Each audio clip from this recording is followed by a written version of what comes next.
નમસ્કાર. નવા વિડીયોની અંદર આપણે ધોરણ 10 માં બહુલકની અંદર ખૂટતી આવૃત્તિનો દાખલોનો અભ્યાસ કરીશું.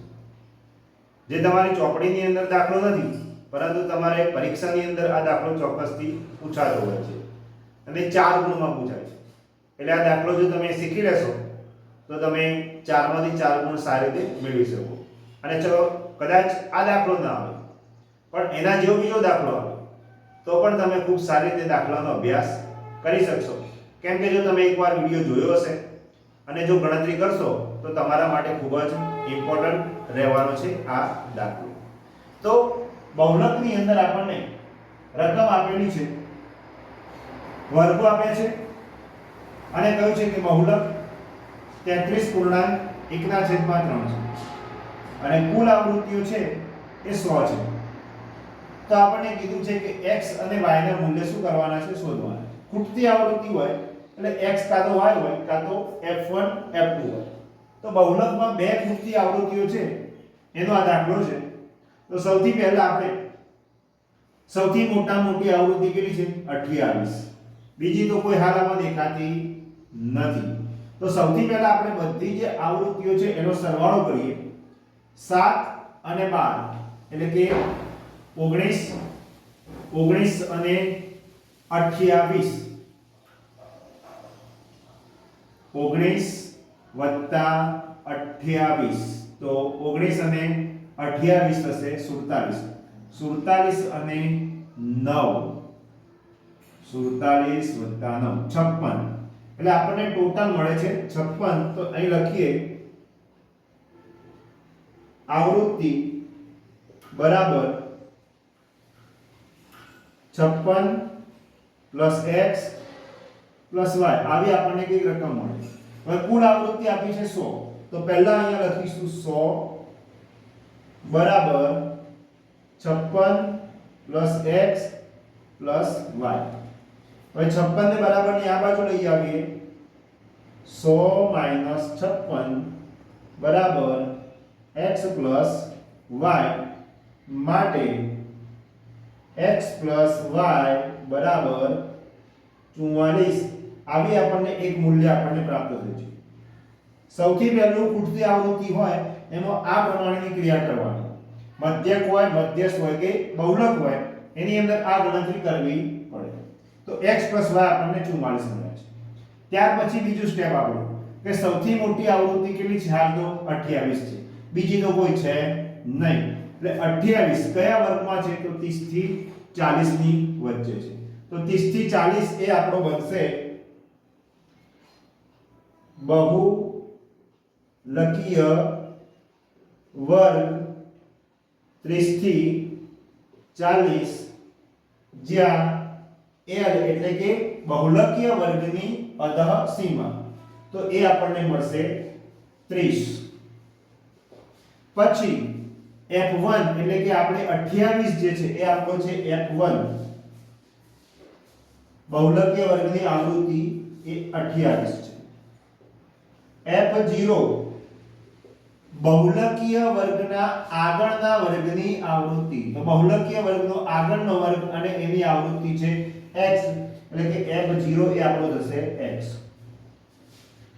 f2 બહુલકીય વર્ગ પછીના વર્ગની આવૃત્તિ કેટલી છે, y. તો f2 થઈ ગયો y. અને h એટલે કે વર્ગની જે વર્ગ લંબાઈ છે અથવા એને વર્ગ અંતરાલ પણ કહેવાય. તો એ આપણી પાસે છે 10. લગભગ બધી વિગતો અહીં આપણે લખી દીધી છે કે ભાઈ જોઈ લઈએ. l તો અધઃ સીમા છે 30, f1 28, f0 x, f2 y, h 10, z બહુલક જે આપ્યું છે એ અહીંયા લખીએ. z બરાબર 33.1/3. તો આ જે મિશ્ર પૂર્ણાંક છે એને શુદ્ધ અશુદ્ધમાં ફેરવીએ. 33 તરી 99 આ બંનેનો ગુણાકાર અને પછી આનો સરવાળો. 33 તરી 99 અને 1 100. 100/3 આ થઈ ગયો છે આપણો z. આટલી રાશિ આપણો બની જાય એટલે કોષ્ટક પરથી જે વિગતો છે આપણે લખી દીધી છે. આશા રાખું છું અહીં સુધી તમને ખ્યાલ આવશે. હવે જે સૂત્ર છે એ લખીએ z બરાબર l plus f1 minus f0 છેદમાં 2f1 minus f0 minus f2 into h. આની અંદર આપણે કિંમતો મૂકીએ તો કે z જે આપણે હાલ અહીંયા લખ્યું છે 100 ના છેદમાં 3 તો એ મૂકીશું 100 ના છેદમાં 3. આ આપણો થઈ ગયો છે z. ત્યાર પછીનો જે l છે તો જે l આપણે શોધેલો છે એ છે આપણો 30 તો એ મૂકી દઈશું 30. ત્યાર પછી f1 તો f1 છે 28 ઓછા x છેદની અંદર 2 કૌંસમાં 28 ઓછા x ઓછા y અને h નું મૂલ્ય છે 10. આ થઈ ગઈ કિંમત. ત્યાર પછી એક સ્ટેપ આગળ લાવીએ તો સૌથી પહેલા આપણે 30 ને આગળ લઈને આવીએ 100/3 ઓછા 30 બરાબર 28 ઓછા x 28 દુ 56. હવે અહીંયા આપણે માઈનસ કોમન કાઢીએ તો આવી આપણે ક્રિયા થાય x + y. આ ખાસ કરવાનું બહુલકમાં ખૂટતી આવૃત્તિ હોય એટલે આ ક્રિયા થશે ગુણ્યા h આપણો કેટલો છે 10.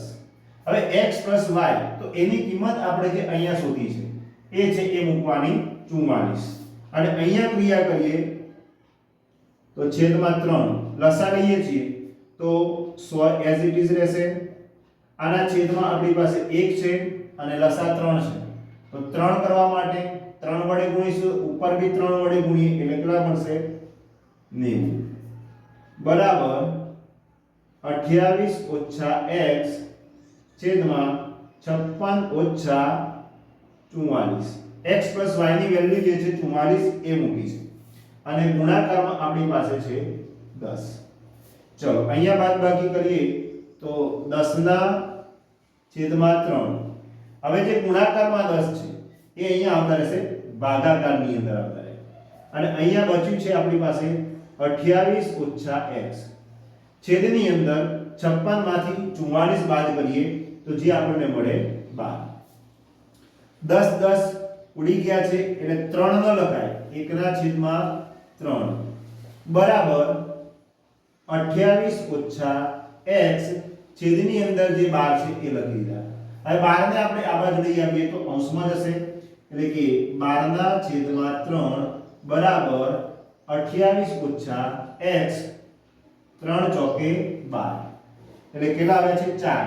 હવે 28 આગળ લઈ આવીએ તો 4 ઓછા 28 બરાબર ઓછા x તો 28 માંથી 4 બાદ થશે એટલે કે -24 બરાબર -x માટે x બરાબર 24 આપણને જે ખૂટતી આવૃત્તિ શોધવાની છે એમાં x નું મૂલ્ય આપણને મળી ગયું છે કે આ રીતે આપણે x શોધી શકીએ છીએ અને x નું મૂલ્ય આપણને મળ્યું છે 24. હવે શોધવાનો બચ્યો છે y. તો જે સમીકરણ છે x + y બરાબર 44 એની અંદર આપણે કિંમત મૂકી દઈએ એટલે આપણો દાખલો પૂરો થશે. હવે x + y બરાબર 44 જ્યાં x ની જગ્યાએ આપણે મૂકવાના કેટલા છે 24 તો 24 + y બરાબર 44 માટે y બરાબર 44 ઓછા 24 માટે y બરાબર 20. તો આ થઈ ગઈ છે y ની પણ કિંમત. તો આ રીતે આપણે બહુલકની અંદર જે ખૂટતી આવૃત્તિનો દાખલો પૂછાય છે એ ખૂબ જ સારી રીતે અને સરળતાથી ગણી શકીએ. 4 માર્ક્સની અંદર આ દાખલો પૂછાતો હોય છે અને ખૂબ જ સારી રીતે તમે અભ્યાસ કરો તો આ દાખલો તમે પૂરા ગુણ મેળવી શકો છો. એકવાર વિડિયો પૂરેપૂરો જોઈ લો અને પછી તમારી જાતે પણ પ્રેક્ટિસ કરો જેથી કરીને તમે સારા ગુણ પ્રાપ્ત કરી શકો.